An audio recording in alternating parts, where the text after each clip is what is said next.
In today's video, I am going to teach you how to use Google Notebooklm for students. To begin, go to Notebooklm in your web browser. Once you are on the main page, look for the option labeled Create New with a plus symbol.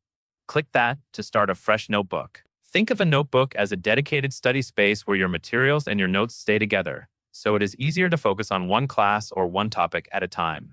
Next, you will add your study sources. Click Upload, then choose what you want to bring in. You can upload PDFs, paste in URLs from trusted websites, or connect files from Google Drive. For students, this is a great way to gather lecture slides, readings, assignment guidelines, or research articles in one place. Try to add only the sources you actually need for the current unit, because a smaller, relevant set of documents usually leads to clearer answers. After your sources finish loading, look to the right sidebar. You will see a section called Studio. This is where Notebooklm provides tools like audio overview and video overview.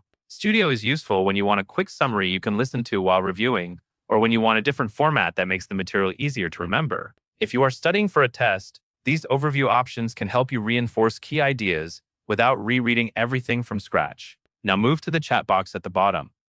This is where you ask questions based on the sources you uploaded.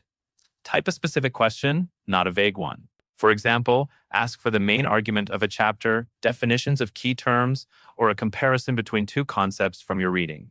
The more specific you are, the more focused the response will be. Keep your questions aligned with your class goals, like understanding, reviewing, or preparing for an essay. When you get a helpful response, click the Save to Note icon on that answer.